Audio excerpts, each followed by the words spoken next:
Well, I have been so looking forward to this conversation. Thank you for joining us today. And I want to just jump right in because there's so many things I want to ask Excellent. you and get Yeah. through. And I'd like to start with a topic that is a little difficult and a little sobering, which is wildfires. And we know that wildfires have been a huge source of emissions, carbon dioxide emissions in the state. In some years, the second largest source of emissions after transportation, and they threaten to wipe out some of the real progress the state has made in tamping down our greenhouse gas emissions. So what are we going to do about that? Well, we're doing a lot about that, and I'm excited to unpack that with you. And it's great to be here at Climate Week in San Francisco and with Climate One, just such an incredible program that Greg's led for so long. So wildfire. Wildfire is a natural part of our ecology in California and across the American West.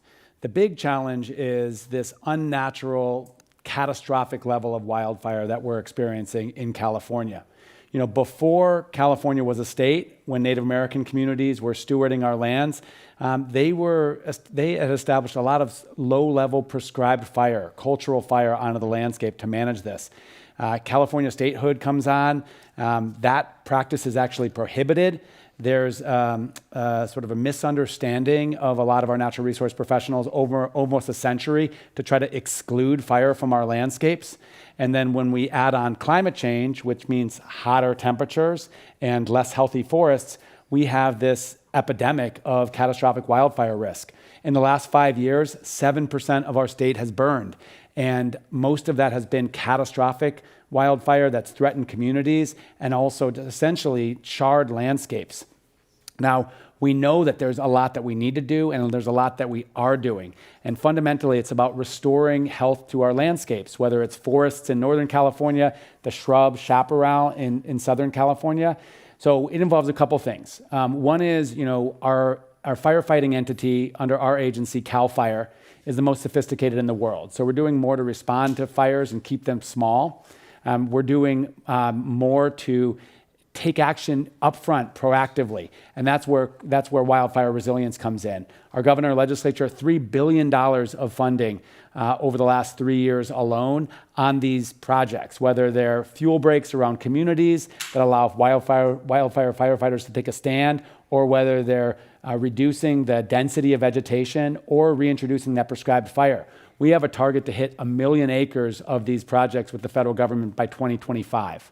And I want to ask you more about that in a bit, but this idea of forests, in largely an unhealthy state that we know, can we change forests from being right now a carbon source to a carbon sink? Well, we need to. We need to in California, and we need to across the world. Our landscapes, our plants, our soils, our oceans are part of our carbon cycle in the planet. And we know they're a critical solution to the climate change crisis we're experiencing. So we call it nature-based solutions. In California, we have to get control of this catastrophic wildfire crisis, not only for carbon emissions, but for public health. If we remember that, there's weeks of certain years that folks can't be outside because of the smoke is so toxic. So yes, we need to get it under control, and ultimately we need to shift our lands from becoming the source of emissions that they are, and ultimately moving towards being the sink, removing that carbon dioxide and releasing oxygen. So do you think we can get there once we sort of work through the debt of unburned fire that we've seen in this state over the past 100 years or so? We can. It's going to take time. The science is evolving in terms of understanding the carbon stocks in different landscapes, whether it's a forest or a desert or a wetland. But what we know right now, and the expert in our state government called the California Air Resources Board, which sort of maintains the roadmap to achieve our climate goals, identifies that right now our lands are a major source of emissions. And you referenced the wildfire smoke. For the first time in 2022, our roadmap was updated to achieve carbon neutrality, and our landscapes are a variable. In other words, our landscapes are part of the roadmap to achieve carbon neutrality. So now we have a target at our agency that we're working to achieve to limit the amount of further carbon losses from our lands. And ultimately, our goal is to help them be a sink. So I want to ask you more about those nature-based solutions. There was some big news yesterday with California setting a goal to use about half of its lands, or more than half of its lands, to help sequester carbon and fight climate change. Can you tell us more about that? And how does that fit in with the 30 by 30 goal? Yeah, really excited. If I had one point to make here in this discussion, it's the importance of nature in our efforts to combat climate change. We talk so much about energy, transportation, buildings, transitioning to 100% clean and reducing pollution. And that's all critically important. But we can't forget the natural carbon cycle.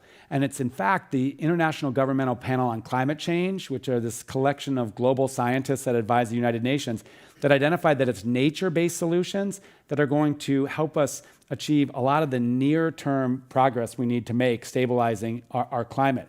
So in California, we've been focused on how do we set numeric goals to achieve what we want to on our lands as it relates to carbon.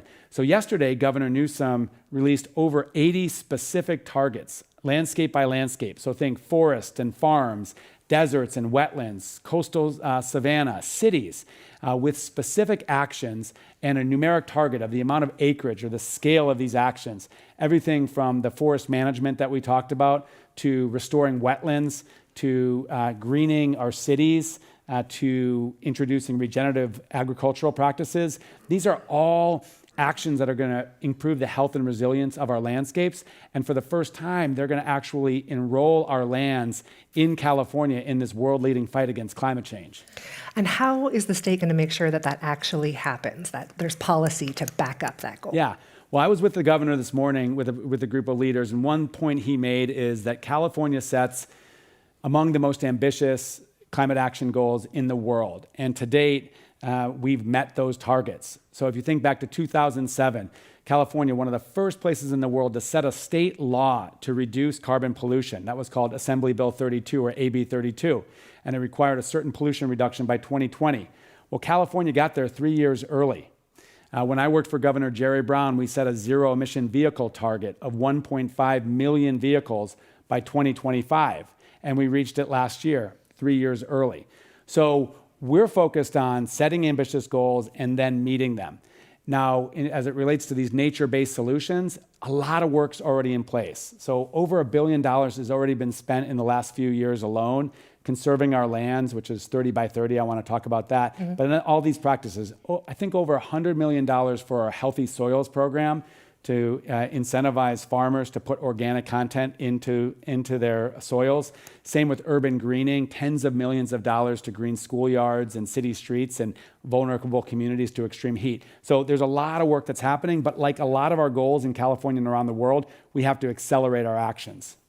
And so let's talk about 30 by 30. Yeah. That's that was spurred by an executive order in 2020, establishing a goal of preserving 30% of California's land by 2030. We're only 6 years away. How are we doing on progress towards that? We're making great progress, and I want to share the origins of 30 by 30. This is actually a global movement, and the legendary conservationist E.O. Wilson wrote a book called Half Earth. And his contention is we have to conserve half the world in its natural form to maintain the life on Earth that we know. So that spurred a movement across the world. And California was maybe one of the first governments to actually adopt this as a 30 by 30 as a target, maybe on the way to half Earth or 50%. And so Governor Newsom did that in late 2020. Mm-hmm. 4 months later, President Biden adopted 30 by 30 as the federal goal, and they call it America the Beautiful. And then in late 2022, the UN organized the negotiations on biological diversity or biodiversity. And believe it or not, virtually every country in the world signed up to protect a third of the earth. Now, what we think we're doing, which is a real leadership action, is demonstrating that we can set that target and reach it. So we have a roadmap to achieve 30 by 30. We've set a really strong baseline of what it means to protect land. So protected land durably in perpetuity, principally for environmental benefit. And if you apply that standard across California, before our target, we were at about 23% of our lands are protected or conserved. And over the last couple of years, we've added well over 1,000 square miles to those conserved lands. And we'll be announcing our annual update this summer, with more progress. But I'll tell you, it's one of those scary goals because sometimes we set, climate goals that are 20, 25 years into the future, and people like me won't be in these positions. 30 by 30, part of the power of the goal is it's a decadal goal, and we're halfway through it. So do we have a percentage for where we're at right now? So yeah, I mean, we are moving in to 25%, and I don't want to scoop our annual report this summer and tell you where come we're on. at. All right. Well, we'll wait for that and look forward to it. How do you, one of the things I want to ask about, I think many people are very excited about the idea of setting aside more lands. But of course, we also need to think about the people that use those lands to work and to live. How do you protect livelihoods while also protecting lands? Yeah, it's a great I'm thinking of the agricultural industry, for example, and maybe farming in particular. Yeah, it's a fair question. And, historically, the environment and environmental protection has been set up against economic progress or prosperity, so it's been this false choice of economy or environment. And from our perspective, protecting our ecosystems doesn't just make sense for the fish and wildlife that we need to protect. Ecosystems, the root of eco means home, where we live. So these are our life systems. So when we protect the ecosystems of the Sierra Nevada mountains, that's the green infrastructure. Those headwaters are the beginning of our water system. So it's critically important.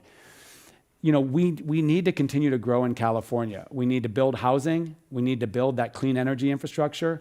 We need to, modernize so much. We can do that while conserving land. It needs to be planned and effectively. So for example, we have a lot of focus on building housing where jobs and infrastructure already exist. So reducing sprawl that threatens some of those, sensitive habitats and bringing housing in where it is. As it relates to renewable energy, where we can, distributed energy, and where we need big centralized transmission or generation, do it in coordination. I'll lastly say that, 30 by 30, one of the powerful aspects of it is it is this sort of voluntary collaborative approach. So it's not, forcibly taking, for example, farmland out of production.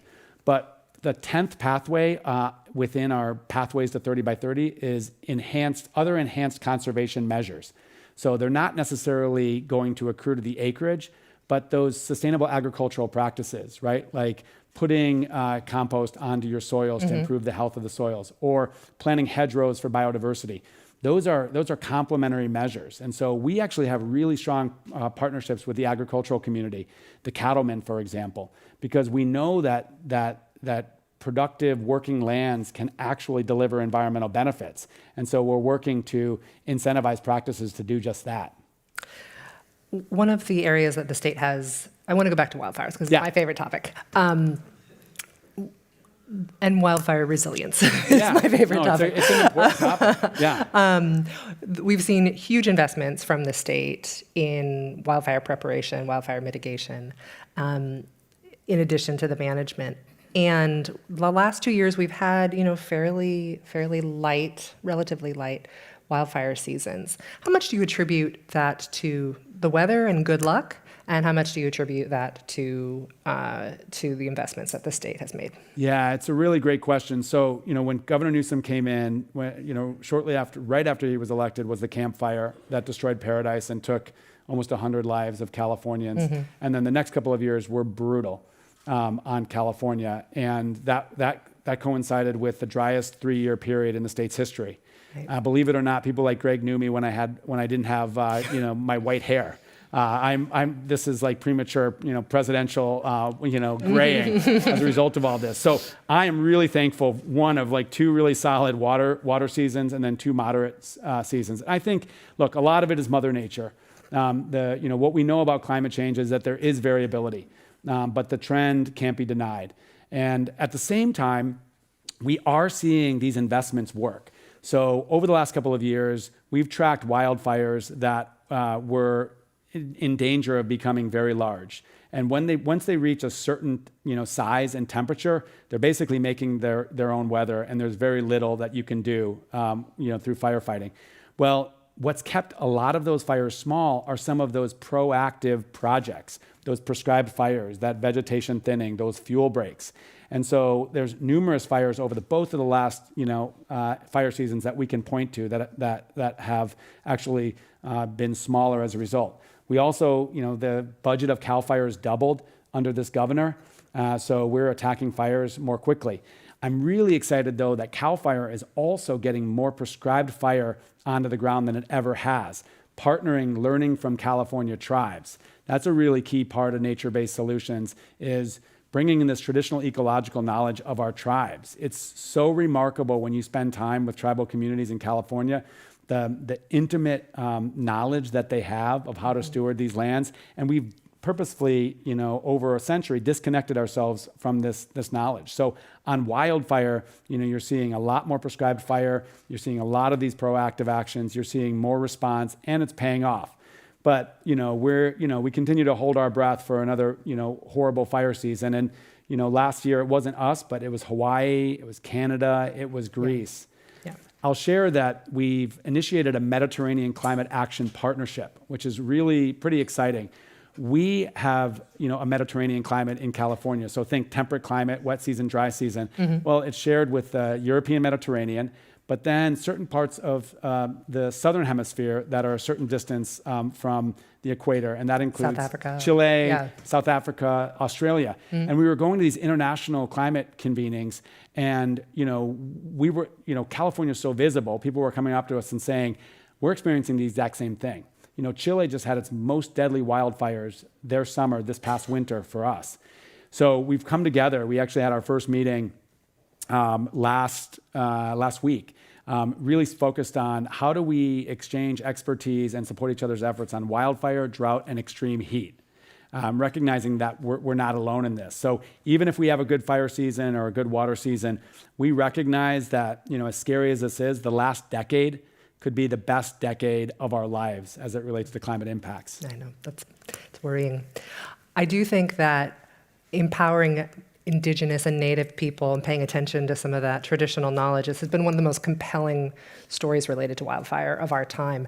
What is the state doing to bring Indigenous people, the Native people, to the table and empower them to restore some of those old practices? Yeah, this is something that is probably among the most meaningful of the work that I get to do. And that is, having this whole journey of reconciliation with our California tribes. The first governor of California in his inaugural address put a financial bounty on the heads of Native women and children, paying Californians to kill women and children. That is state-sanctioned genocide. And Governor Newsom acknowledged that when he was the first governor in the first few months of his term to invite tribal leaders to Sacramento and issue a formal apology. And that was a powerful moment, probably the most powerful, day of my career. But what we all recognized, and the tribal leaders told us, is if that's all you do, ultimately it's counterproductive. We have to then lean in and follow through. So in our agency, it looks like ancestral land return. It looks like binding co-management agreements for our resources. It looks like actually integrating traditional ecological knowledge into our scientific climate assessment. And we're doing it. Our governor, our legislature, 2 years ago allocated $100 million for ancestral land return to help some of California's tribes that have been dispossessed of land, don't own any land since they were dispossessed over a century ago, actually getting land back. Mm-hmm. So I'll always say I'm proud of our progress with a lot more work ahead in this area. Some of the most promising ideas for solving some of our huge wildfire problem, and as you said, we're not out of the woods yet, and by no means it's going to get worse before it gets better, are politically controversial, but I think they're really important to talk about because sometimes these things require a lot of conversation before they become, more palatable, before we figure out how to make them work. A lot of the people who I talk to who really care about prescribed fire say that prescribed fires aren't going to get us to where we need to go in terms of, the number of acres that need to be treated, and that we really need to start looking at allowing fires, when it's safe and when it's managed and when it's been prepared for, allowing fires that are doing ecological benefit on the land to continue to burn with a plan to protect communities and infrastructure and the values that we have, or valuable property and stuff. What do you think about that? How is the state thinking about that? Yeah, it's a great question. So managed fire, the idea if you have a fire in a remote area, rather than focusing your energy and putting it out, letting it burn, has been controversial in rural California. Because if you're a small community and you're worried about that fire, you're very concerned that the firefighters are more interested in sort of letting the fire do its thing than protecting your community. But I think we've made a lot of progress. We know that low-level intensity fire is healthy for landscapes. Mm-hmm. And that's why we do prescribed fire. We know that some of the wildfires that are generated in California, many naturally through lightning strikes, ultimately burn themselves out. Last year, in far northern California, there was a lightning complex of fires, which means lightning started a lot of different fires. And ultimately, the Forest Service monitored it very carefully, but I would say largely managed that fire for ecological benefit. And they did it effectively, away from communities and with the support of tribes that were actually seeing that was the type of fire. So I think that there's a role for differentiating low-level fire from big catastrophic wildfire. To date, we've only had one metric of fire, and that's the acres burned. Right. And we need different metrics. We need that metric for prescribed fire, but then lower level fire that's not unsafe for communities. Mm-hmm. So-called beneficial fire, and then that catastrophic wildfire. And if you drive up the Route 50 to South Lake Tahoe and you see the burn scar of the Caldor fire, you can see the differentiated fire. In some places, the fire burned fairly low severity, and there you see a lot of the understory, cleared out, but the mature trees still green and growing. And then in other areas, you'll see the whole place just looks like nuclear winter. So, we think that there is a role to get a lot more sophisticated about differentiating these fires, and then ultimately getting to a point where you have low-level fire, whether that's naturally occurring or prescribed, mm-hmm. On an annual basis. We also, wildfire safety, isn't just about the forest. It's about, and the forest being prepared for fire. It's also about communities being prepared. Right now, we have a lot of local control in how communities are built or are rebuilt after fire. What do you think we need to do to encourage communities to be more safe, to rebuild more safe, and maybe in some places not rebuild if it's too dangerous? Yeah, this is a point of tension in California because it's been counties and incorporated cities and towns that define the way that they grow. And there's been a real, opposition and concern around sort of land use planning on a local basis, dictated out of Sacramento. Mm-hmm. So we understand that. At the same time, we understand that protecting people requires minimum standards. So for example, ensuring that there are routes of evacuation from communities if a fire is bearing down on one side or the other, that there's defensible space, around homes, that there is places of refuge within communities if there's no places to go.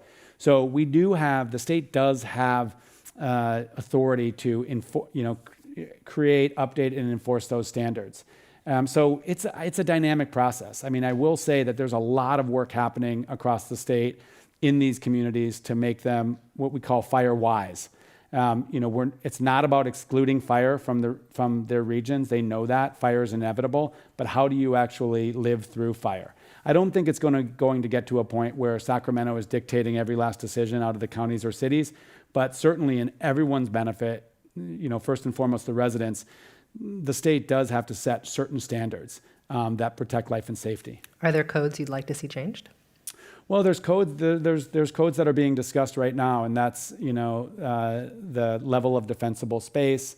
What are the standards for building communities or rebuilding communities? That question of access and egress. Mm-hmm. Where you're allowed to build in the topography, et cetera. And so those conversations are not easy because of course the counties are really focused on building more housing, but they're ones that need to happen, and they're happening through what can feel like a lengthy process, but it's a transparent regulatory process. So, everyone's interests and voices are heard. California is known for fires and not having enough water, and it's also known for having way too much water and floods. So let's switch from fires to floods. The last several years have just seen these massive storms, so much water coming down.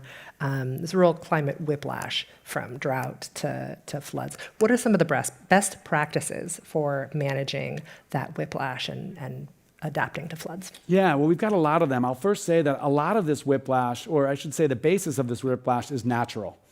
So you hear about these legendary floods. The governor, Leland Stanford, taking a rowboat to his inauguration in Sacramento because Sacramento was underwater. So, and long-term droughts. So we know that there's been this variability. And if you look at a map of the United States, California easily has the most variability year to year in water. The challenge, of course, is climate is exacerbating that. And so what we saw is the driest 3-year period came to an end about a year and a half ago, followed 2 months later by the wettest 3 weeks in our history, those 9 atmospheric rivers. Yeah. And what we realize is we have to prepare ourselves for more of that. So the good news is that during those dry years, our state government continued to invest in flood protection. And some of this protection is what you sort of know as gray infrastructure. So this is armoring levees, creating these large berms around our rivers, protecting places like Sacramento and Stockton. But a lot of this is increasingly nature-based solutions. So the Central Valley historically is a floodplain. And the reason why it has such good soil for agriculture is for eons, the water would flow out of the Sierra and you'd have these big winters, big wet winters, and the floods would overtop and bring sediment onto the valley floor. Well, we largely disrupted that process when we settled the Central Valley. What we're doing now is letting rivers roam. In other words, building seasonal floodplains, restoring seasonal floodplains where it works. And it reduces the floods on flood risk on downriver communities, but it also provides incredible habitat for endangered salmon and fish and wildlife. And it's working. So, if you drive from Davis to Sacramento, you'll drive over a causeway. That causeway goes over the Yolo bypass. That is a huge bypass that takes something like 6 times the volume of water in the Sacramento River. And in big wet winters like we've had the last couple of years, it looks like an inland sea. So it's restoring these seasonal floodplains, it's reducing flood risk, and it's reintroducing this natural phenomenon that's good for people and nature. Kind of like a sponge. Yeah. I'd like to ask some questions relating to budget. Yeah. Last month, to start with, California has landmark rules to protect indoor workers from excessive heat. But last month, some of those rules were put on hold by the Department of Finance. And I know that you're not with Cal OSHA, you're not with the Finance Department, but how are California's budget shortfalls affecting the state's climate priorities? Yeah. Well, I'll start by saying, California, 5th largest economy in the world, and we have benefited from historic budget surpluses in recent years. So, our governor, our legislature have allocated $50 billion to all of these topics we're talking about at Climate Week, whether it's, energy, transportation, nature-based solutions. That's a larger climate budget than most countries in the world. So that's good news. The challenge is we have a fairly spiky revenue structure in California. And so after a couple of huge surpluses in which we socked away into a rainy day fund all that we legally could, we're now experiencing a budget shortfall this year. By law, the governor and the legislature by June have to pass a balanced budget, and we're going to do that. And so if you look at this on a graph, what you see is a lot of growth in our budget and then a downturn. Mm-hmm. We're going to experience those, and we essentially have to ride through them.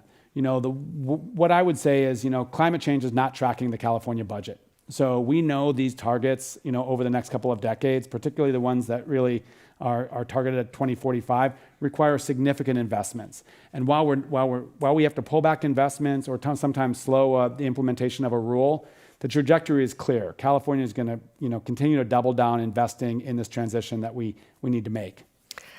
I want to sneak in a question that is niche to my interest, but I think a lot of people care about this. Great. Camping yes. is a way that so many Californians get to enjoy, this beautiful state.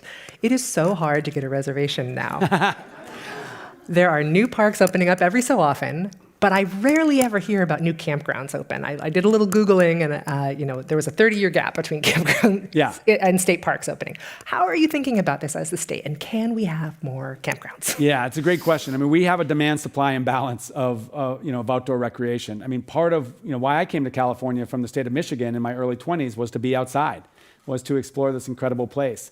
And so we definitely understand that. For example, to get a state park reservation, I used to set my alarm at 7 a.m. 6 months before and try to get that reservation. Other people do.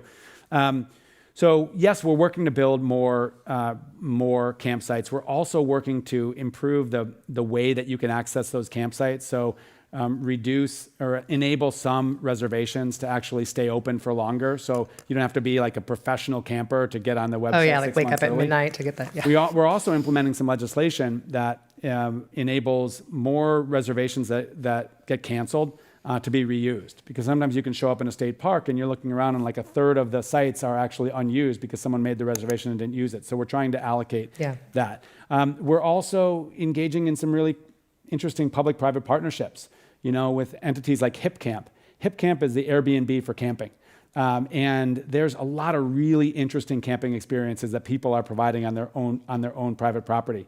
Lastly, I'll say we're really focused on expanding access, and particularly in those communities that don't have outdoor access. Governor Newsom talks a lot about building a California for all, so the idea that all residents can live healthy, productive, safe lives. And when we think about that in resources, it's like ensuring that everybody has access to this incredible outdoors. Mm-hmm. Some communities don't have enough parks, or their parks aren't safe. Others don't feel welcome in our state and national parks. So we're working to change that through this initiative called Outdoors for All. So you'll see more investment in new parks, open space, and yes, campgrounds. Good. I'm glad it's on your radar. Let's get to some audience questions. Yeah. All right, this one is from Nadine. How can we solve the home ignition problem by incentivizing home hardening, such as Class A fire-resistant, ember-resistant roofs to save our trees and forests from being cut down and save billions of dollars for California? Yeah, so home hardening is a really important solution that I didn't talk about, and that is essentially... And I think maybe we can define the home ignition problem as the problem that most homes burn down, not from the fire coming at them, but from embers getting in and burning the house down from the inside. Absolutely, and in some cases, the fire moving from house to house. Right. And actually in Paradise, there are houses that are standing, but there are the modern houses that were built after a time when we had these home hardening standards. So the good news is our new buildings have these strong standards, but the reality is that well over the high 90s of our houses don't have those standards. So then the question is, how do you help people actually harden their homes?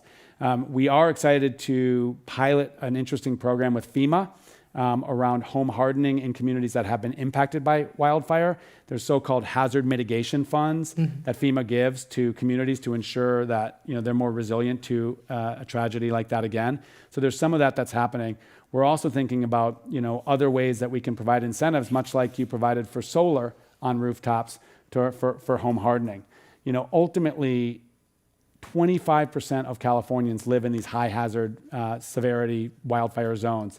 And there's nowhere near that portion of California homes that have the home hardening. So it's public education. It's these community organizations like these FireWise communities, Fire Safe councils that are educating. And then we're continuing to explore what incentives that we can provide. Mm-hmm. Another question. Thank you for sharing California's goals around California's 30/30 strategy. Could you explain what precautions are taken to ensure Indigenous tribes don't experience land grabs as happened when the national state parks were established? Yeah, it's a great question. So the very good news is that we're moving in the other direction. So nothing within 30 by 30 is talking about taking private lands and making them public, unless there's a voluntary sale by a private homeowner or a nonprofit, gives it to the state. So, we have over 100 federally recognized tribes, the most of any state. California, you probably know, was the densest part of North America, north of Mexico, before European contact. And so we have diversity of tribes. Those federally recognized tribes, by definition, have some land, and that land is safe through the federal system. A lot of our state of our tribes that never received federal recognition or had that stripped have no land. Right. In fact, most of them. So our focus with 30 by 30 is actually ensuring where we can, shifting private lands into tribal ownership. So in coming days and weeks, you'll hear more about what we think is the only and certainly the biggest state government program that actually funds tribes to develop their own projects to buy back original homelands.